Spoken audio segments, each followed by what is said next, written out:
नमस्ते, good morning.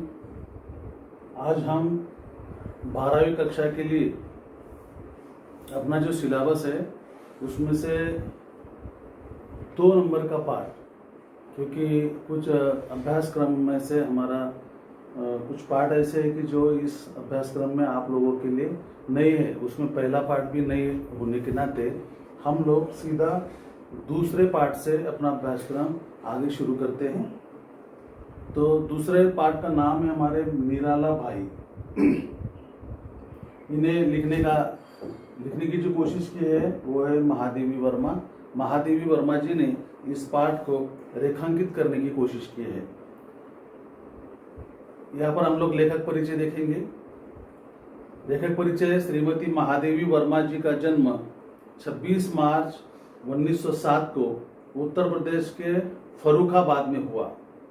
Hindi साहित्य जगत में आप चर्चित एवं प्रतिभाशाली कवयित्री के रूप में प्रतिष्ठित है। आप जितनी सिद्धहस्त कवयित्री के रूप में चर्चित है, उतनी ही सफल गद्यकार के रूप में भी विख्यात है। गद्य और पद्य ऐसे 2 भाग जो हमारे अभ्यासक्रम में या पाठ्यक्रम में आते हैं, उसमें से गद्य का लिखान जो है हमारी इस कवि महादेवी वर्मा जी ने बहुत बड़े पैमाने पर करने की कोशिश की है। साथ साथ आप छायावादी युग की प्रस्तुत स्तंभ है। आपके लिखे रेखाचित्र काव्य सौंदर्य की अनुभूति तो कराते हैं, साथ साथ सामाजिक स्थितियों पर चोट भी करते हैं। इसलिए वे काव्यात्मक रेखाचित्र हमारे मन पर अमिट प्रभाव अंकित कर जाते हैं। कवि निराला ने आपको हिंदी के विशाल मंदिर की सरस्वती कहा है, तो हिंदी के कुछ आलोचकों ने आधुनिक मीरा उपाधि से संबोधित किया है।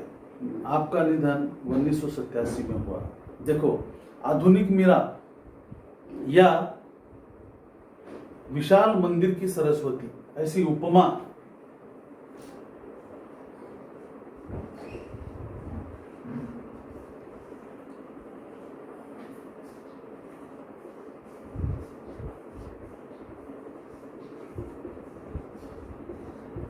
आधुनिक मीरा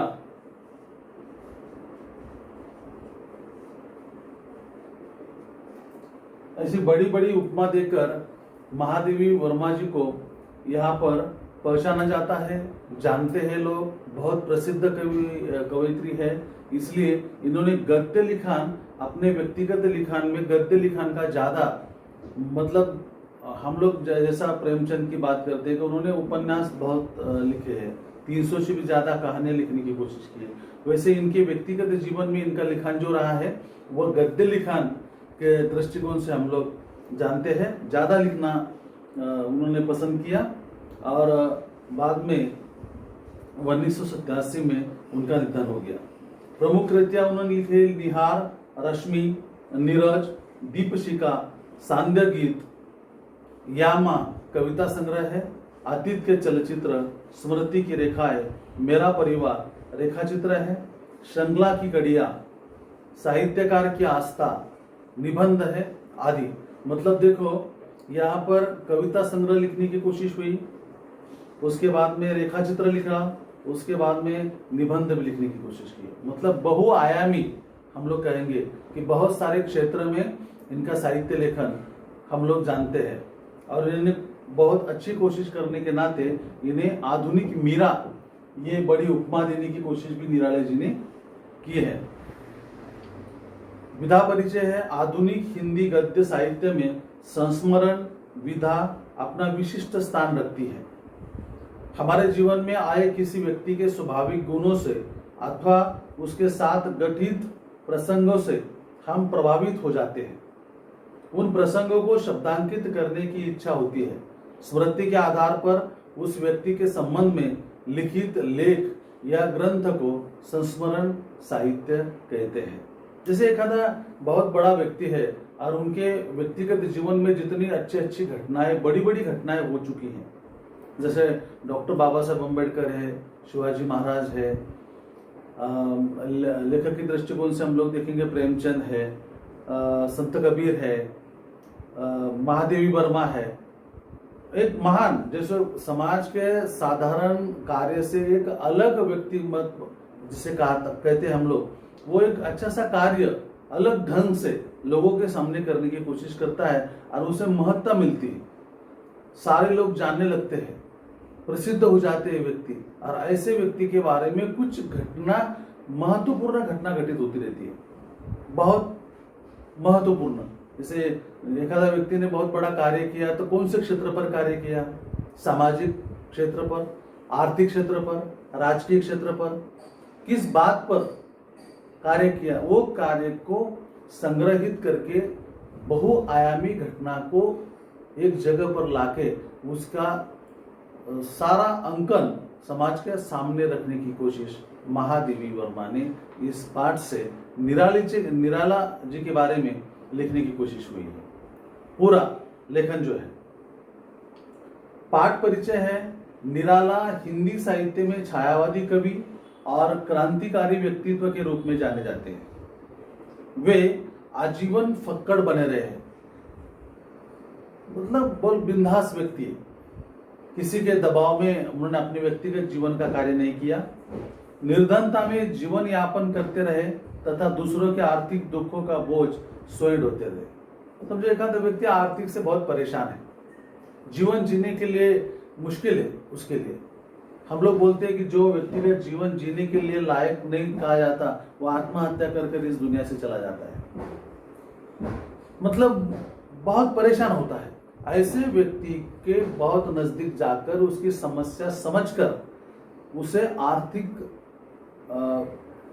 उसकी समस्या जो दूर करने का कार्य निराला जी ने किया है।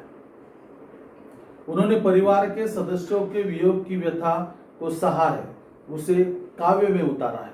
तो जो एखादे व्यक्ति के परिवार में जितनी भी संख्या है तो वो अपने से बिछड़ जाते हैं, दूर चले जाते हैं और फिर उनका वियोग हो जाता है।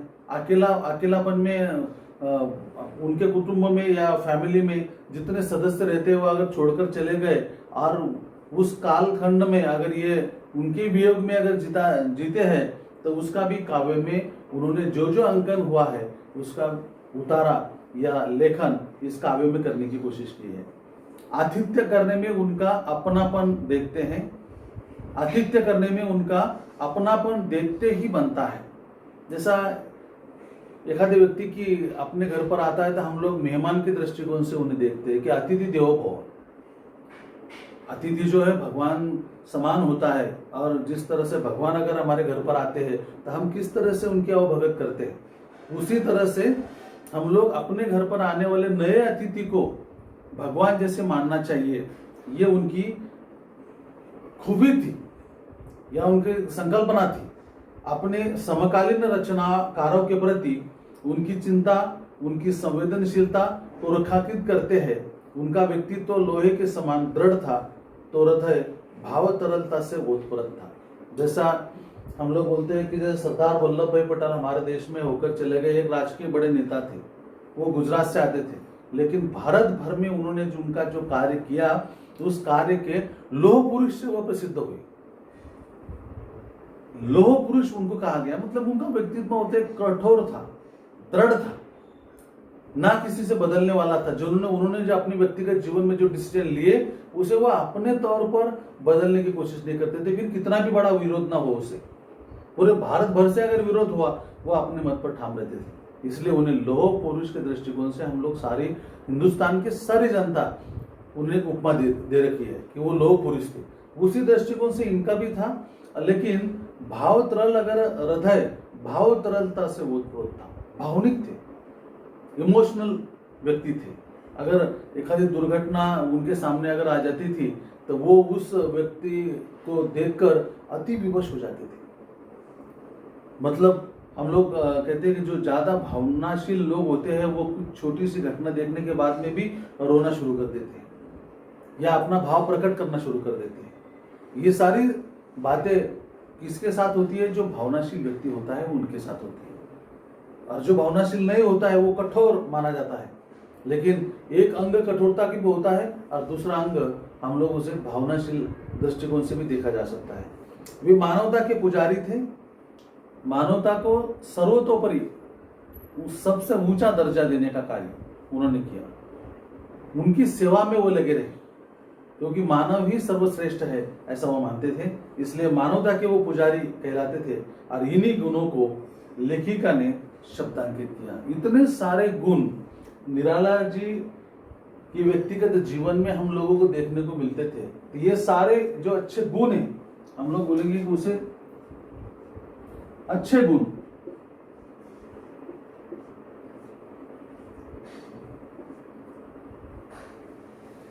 संग्रहित करने के बाद में फिर लेखिका ने जितने अच्छे गुण है या जितनी अच्छी घटनाएं हैं, वो सारी घटना को एक जगह पर लाने के बाद में इस पाठ में रेखांकित करने की कोशिश की है। यह हमारा यहाँ तक हमारा जो है कि महादेवी वर्मा यह पात्र का जो सारांश रूप है हम लोगों को देखने को मिलता है। यहाँ पर हम लोग थोड़ा कहानी की तरफ मुड़ते हैं। एक युग बीत जाने पर भी मेरी स्मृति से एक घटा भरी अश्रुमुखी सावनी पूर्णिमा की रेखाएं नहीं मिट सकी। उन रेखाओं उजले रंग न जाने किस व्यथा से गिले है कि अब तक सुख भी नहीं पाए, उड़ना तो दूर की बात है। उस दिन में बिना कुछ सोचे हुए भाई निराला जी से पूछ बैठी थी, आपको किसी ने राखी नहीं बांधी? अवश्य ही उस समय मेरे सामने उसकी बंधन शून्य कलाई और पीले कच्चे सूत की ढेरों राखियां लेकर घूमने वाली यजमान खोजियों का चित्र था।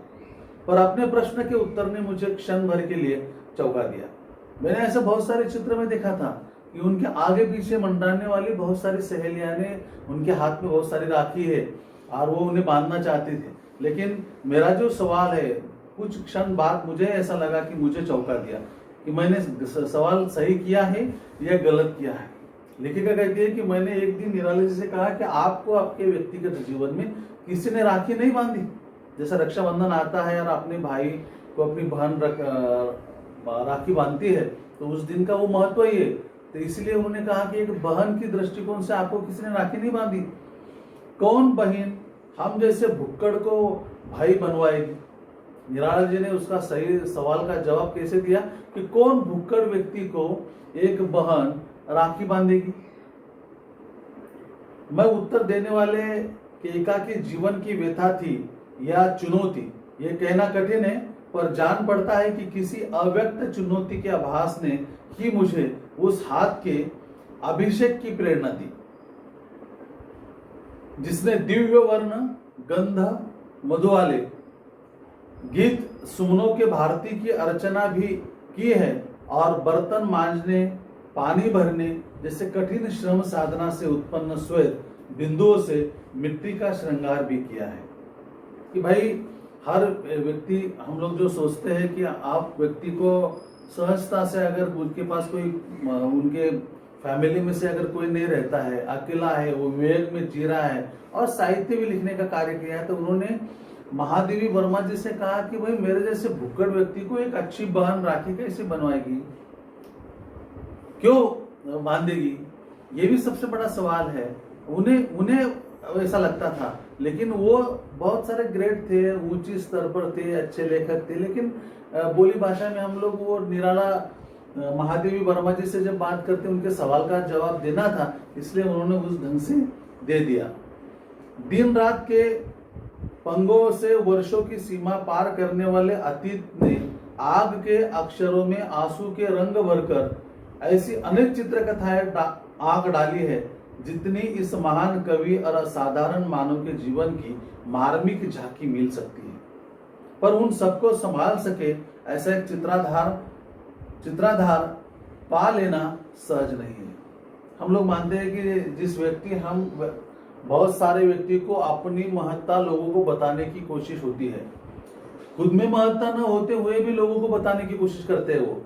और कुछ इस तरह से निराला भाई जी के जैसे व्यक्ति होते हैं, अपने में बहुत कुछ है, लेकिन बढ़कर आगे जाकर किसी को अपनी महत्ता के बारे में जानकारी देना उन्हें अच्छा नहीं लगता। बढ़ोतरी करना, खुद की प्रशंसा करना, प्रसिद्धि की जोत में जाना, या वर्तमान पत्रों में अपनी एक अलग छवि समाज के सामने हो जाएगी, इसलिए कुछ प्रयास करना, उनमें से निराला जी नहीं थे। एक अलग व्यक्तिमत्व होने के नाते सिर्फ कार्य अच्छा करते रहना चाहिए, कार्य के आधार पर ही समाज अच्छा या बुरा, इसकी दोनों का भेद जो है वो समझ सकता है और उसी पर अपनी महत्ता बढ़ने की कोशिश हो सकती है। उनके अस्त व्यस्त जीवन को व्यवस्थित करने के असफल प्रयासों का स्मरण कर मुझे आज भी हंसी आ जाती है। एक बार अपनी निर्बंध उदारता की तीव्र आलोचना सुनने के बाद उन्होंने व्यवस्थित रहने का वचन दिया कि भाई एक अस्त व्यस्त, कुछ लोग होते हैं कि हम लोग कहते हैं कि नहीं भाई, जो तुम्हारे घर पर भी रहते हो तो इतना अस्त व्यस्त, अस्थिर, नियोजन कुछ नहीं होता, ऐसे दृष्टिकोण से रहने की कोशिश जो तुम करते हो, तो क्यों करते हो? इन सभी बातों को अगर बाजू रख देने के बाद में, अगर तुम एक अच्छा सा नियोजन करने के बाद में, प्लानिंग करने के बाद में एक स्थिर स्थावर, एक सुंदर प्लेटफॉर्म बनाकर हम लोग क्यों ना रहे? तो इसको जब निराला जी को जब ये सवाल पूछा गया तो उन्होंने इनके बारे में एक हामी भरी, नहीं, इनके बारे में तुम्हारा जो सवाल है वो सही है और इसके बारे में मैं आज से बिल्कुल बदलाव लाने की कोशिश करूंगा, ऐसा वचन ही उन्होंने उनको दे दिया। संयोग से तभी उन्हें कहीं से 300 रुपए मिल गए। संयोग, एक योगायोग हम लोग बोलते हैं कि कहीं से न कहीं से किसी व्यक्ति को अचानक धन लाभ हो जाता है, उसी दृष्टिकोण से उन्हें भी अचानक एक संयोग ऐसा हुआ कि जिसके दृष्टिकोण से उन्हें 300 रुपए मिल गए। वही पूंजी मेरे पास जमा करके उन्होंने मुझे अपने खर्च का बजट बना देने का आदेश दिया।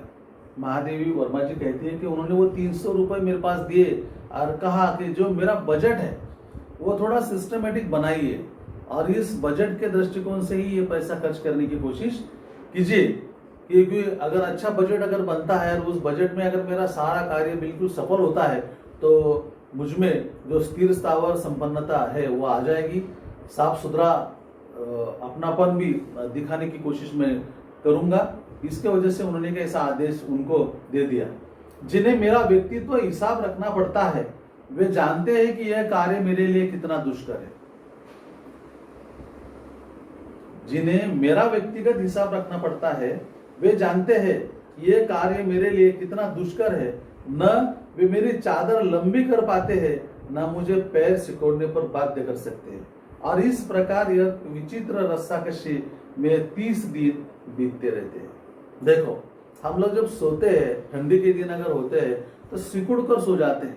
जब पैर अगर अपनी चादर के नीचे अगर चला जाता है तो ठंडी से सिकुड़ जाता है, फिर उसे हम लोग कोशिश करते हैं। उसी दृष्टिकोण उन्होंने अपने व्यक्तिगत जीवन में कहा कि मेरे बारे में, आर्थिक नियोजन करने वाले व्यक्ति के बारे में रस्सीखेस कितना कठिन कार्य है वो, कि थोड़े से पैसे में इतना पूरा 30 दिन बिताना और इस 30 दिन का आर्थिक बजट बनाकर बिल्कुल स्थिर स्थावर बना देना बहुत असंभव, हम लोग मानते हैं इस बात को। लेकिन जिसे वो कार्य दिया जाता है वो करते करते उसे बहुत मुश्किलें आ जाती है।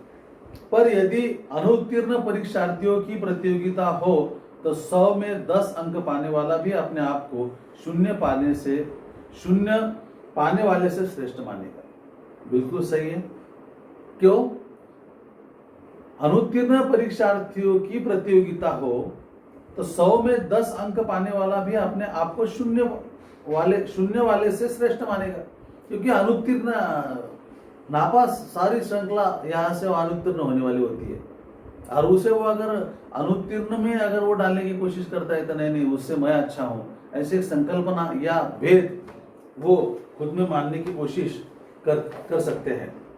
अस्तु नमक से लेकर नापित तक और चप्पल से लेकर मकान के किराए तक का जो अनुमान पत्र मैंने बनाया, देखो हम लोग व्यक्तिगत जीवन में जब जीते हैं तो हर व्यक्ति के पास अपना खुद का घर नहीं होता। अच्छे खासे पैसे मिलने वाले हर व्यक्ति के पास नौकरी या अपना काम धंधा नहीं होता। फिर वो किसी देहाती से हम लोग किसी शहर चले आते हैं इस भावना से कि हम लोग एक अच्छा जीवन बिताने की कोशिश करें, तो आने के बाद में हमें लोग किराए पर मकान लेना पड़ता है। किसी पर निर्भर रहना पड़ता है, कहीं नया काम ढूंढना पड़ता है और फिर थोड़े पैसे मिलते हैं। और थोड़े पैसे में अगर पूरा 30 दिन का बजट अगर हम लोग बनाते चलते हैं तब बहुत दिक्कतें पैदा होती है। मतलब हम लोग मानेंगे कि समस्या ही समस्या हमारे सामने खड़ी होती है।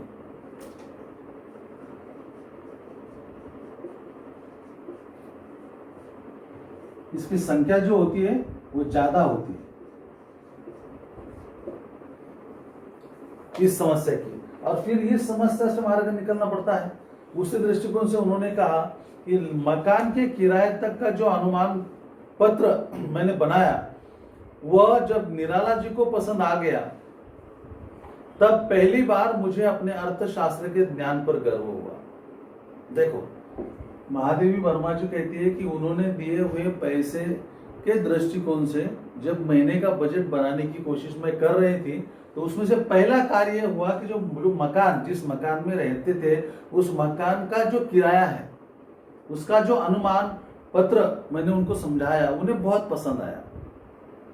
निराला जी ने उसके बारे में उन्हें शाबाशी दी और ऐसा पसंद आने की वजह से उन्हें खुद को ऐसा लगा, महादेवी वर्मा जी को, कि मैं एक अच्छा अर्थशास्त्र के ज्ञान पर, मतलब इसका मतलब है कि अर्थशास्त्र का ज्ञान मुझे बहुत अच्छा है, इसलिए मुझे अंदरूनी अपने व्यक्तिमत्व पर गर्व हुआ कि जो भी मैंने कार्य किया वो अर्थशास्त्र का नॉलेज अच्छा होने के नाते मैं मकान, किराए का मकान जो है उसके बारे में जो भी रखा उनके सामने उन्हें बहुत पसंद आया। पर दूसरे ही दिन से मेरे गर्व की व्यर्थता सिद्ध होने लगी, क्योंकि समस्या जब बढ़ती है तो अपना जो पहला कार्य होता है उसे शाबाशी मिल जाती है, जब दूसरा सामने कार्य आता है तो वो उससे बढ़कर होता है और उसे संभालना है, उसे निपटाना है, उसका सही का जवाब देना है, तो बड़ी समस्या होने लगती है। फिर वो जो गर्व था पहले काम करने का वो थोड़ा थोड़ा कम होने लगता है। सिद्ध होने लगी। वे सवेरे ही पहुंचे, 50 रुपए चाहिए, किसी विद्यार्थी का परीक्षा शुल्क जमा करना है, अन्यथा वो परीक्षा में नहीं बैठ सकेगा। संध्या होते होते किसी साहित्यिक मित्र को 60 देने की आवश्यकता पड़ गई। दूसरे दिन लखनऊ के किसी तांगे वाले की मां को 40 का मनी ऑर्डर करना पड़ा। दोपहर किसी दिवंगत मित्र की भतीजी के विवाह के लिए 100 देना अनिवार्य हो गया। अनिवार्य होना मतलब किसी भी हालत में उस व्यक्ति को वो पैसा देना ही है, इतनी बड़ी समस्या उस व्यक्ति की है, 100 रुपए उसे देना ही है। सारांश यह है कि तीसरे दिन उनका जमा किया हुआ रुपया समाप्त हो गया। अब देखो, 300 रुपए देने के बाद में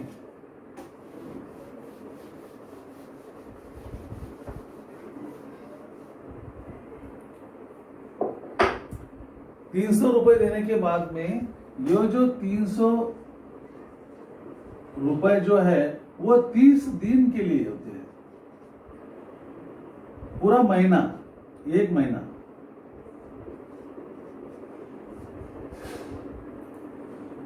और निराला जी ने एक समस्या के बाद में दूसरे के बाद तीसरे, ऐसा करते करते ये सारा 300 रुपया 3 दिन में खर्च हो गया।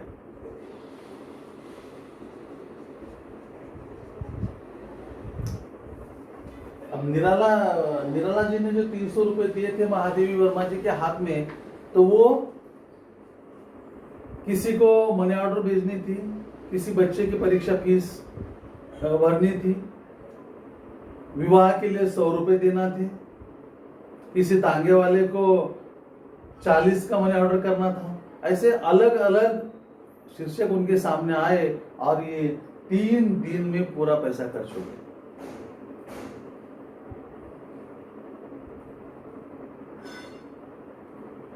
तब उनके व्यवस्थापक के नाते यह दान खाता मेरे हिस्से आ पड़ा।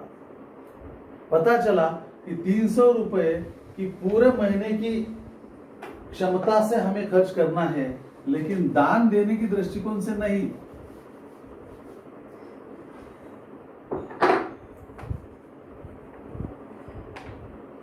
एक सप्ताह में मैंने समझ लिया कि यदि ऐसे ऑर्डर दानी को न रोका जाए तो यह मुझे भी अपनी स्थिति में पहुंचाकर दम लेंगे। तब से फिर कभी उनका बजट बनाने का दुस्साहस मैंने नहीं किया। और महादेवी वर्मा जी कहते हैं कि जो पहले बार मैंने उनका बजट बनाने की जो कोशिश की थी, तो ऐसा अगर चलता रहा तो मेरा खुद का भी बजट बिगड़ जाएगा और उनके स्थिति से भी बदतर स्थिति मेरी हो जाएगी। इसलिए अगला बजट मैं इनका बनाऊंगी नहीं। अगर बनाने की कोशिश भी करोगी तो मेरा खुद का बजट खराब हो जाएगा। इसलिए उन्होंने कहा कि नहीं, ऐसा दुस्साहस मैं फिर से उनका बजट करने के बाद में और उन्हें स्थिर स्थावर करने की कोशिश अगर मैं करूंगी तो मैं खुद बर्बाद हो जाऊंगी, और ऐसा दुस्साहस मैं इसके बाद में कभी नहीं कर सकती।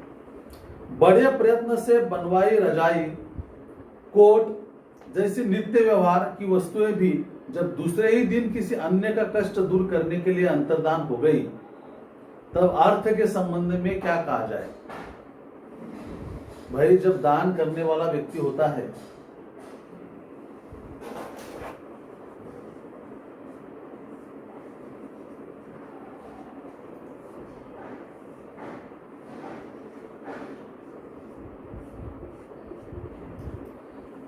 दुनिया में सबसे बड़ा दान करने वाला व्यक्ति अगर कोई हो तो वो है कर्ण। महाभारत में हम लोग जो मानते हैं ना, तो वो कर्ण है, क्योंकि दान अपने व्यक्तिगत जीवन की जितनी भी समस्याएं बाजू रखकर वो लोगों को देना पसंद करते हैं। और यहाँ पर निराला जी का प्रयास भी वही है, क्योंकि कुछ टांगे वाला पैसे मांग रहा है, कोई विद्यार्थी छात्र आ रहा है, वो परीक्षा फीस भरने के लिए पैसे मांग रहा है, कोई किसी को मनी ऑर्डर भेजनी है, तो इन सारे पैसे अगर लोगों के लिए दिया जाए तो अपना व्यक्तिगत जीवन कैसे चलेगा? तुम 30 दिन महीने के कैसे बिताओगे? वो तो 2 ही दिन में 3 दिन में पूरा का पूरा पैसा खर्च हो गया। लेकिन इसे कहते हैं दान करने की वृत्ति होना। ये सारे लोगों में नहीं रहती। बहुत सारे कम निराला जी जैसे समाज में लोग रहते हैं कि जो अपने पास जो भी होता है वो लोगों को देकर अपना समाधान मांगते हैं। उसे कहते हैं सबसे दानवीर व्यक्ति, दानशूर व्यक्ति, लोगों के लिए जीने वाला व्यक्ति। बड़े प्रयत्न से बनवाई रजाई, भाई कोशिश, 1000 कोशिश के बाद में जब ठंडी के दिन में हमें शरीर पर लेने के लिए रजाई बनवाई, कोट जैसे नित्य व्यवहार की वस्तुएं भी जब दूसरे ही दिन किसी अन्य का कष्ट दूर करने के लिए अंतर्धान हो गई, तब अर्थ के संबंध में क्या कहा जाए। जो साधन मात्र है वह संध्या भी मेरी स्मृति में विशेष महत्व रखती है। जब श्रद्धेय मैथिली शरण जी निराला जी का आतिथ्य ग्रहण करने गए थे, सोचो, खुद के लिए एक रजाई बनाने की कोशिश बहुत दिनों से हो रही थी और एक दिन बना डाली। उसी शाम में, उसी दिन, जिस दिन वो पूरी हुई, उसी दिन कोई व्यक्ति आता है और उसको अंतर्धान दे देते हैं। अपने नित्य नियमावली से जब सुबह हम ऑफिस के लिए निकलते हैं तो कोट पहन कर निकलते हैं, ऑफिस जाना है।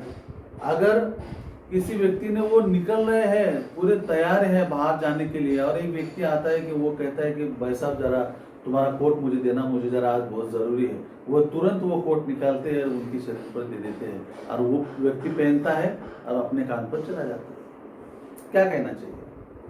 इसे कहते हैं कि दान करने वाला सबसे बड़ा व्यक्ति, दान करने वाला बहुत बड़ा व्यक्ति। और ऐसी सोच जो है समाज में बहुत सारे लोगों के पास नहीं होती, और ये खुद के लिए नहीं जीते ये लोग। निराला जैसे महान व्यक्ति जो है वो अपने लिए कभी नहीं जीते, वो समाज के लिए जीते हैं। पीड़ित वर्ग है, शोषित वर्ग है, आर्थिक दृष्टिकोण से बहुत पिछड़ा हुआ वर्ग है, ऐसे लोगों को हेल्प करना, उन्हें उठाने की कोशिश करना और अपने संगत में लाने की कोशिश करना कि भाई हम लोग जिस परिस्थिति में जीने की कोशिश कर रहे हैं वो परिस्थिति, ये भी सामने वाला व्यक्ति भी इतना नीचा गिर गया है तो उसे भी उठाना चाहिए, उसे भी आर्थिक मदद करना चाहिए, जो भी उसकी जरूरत है वो पूरी करनी चाहिए। और ये सारी जरूरतें पूरी करने के बाद में उसे एक प्रवाह में लाकर जीने की कोशिश वो करते हैं। बगल में गुप्ता जी के बिछौन का बंडल दबाए, दिया सलाई के क्षण प्रकाश और क्षण अंधकार में तंग सीढ़ियों का मार्ग दिखाते हुए निराले जी हमें उस कक्ष में ले गए जो उनकी कठोर साहित्य साधना का मुख्य साक्षी रहा है। भाई मैथिली शरण गुप्त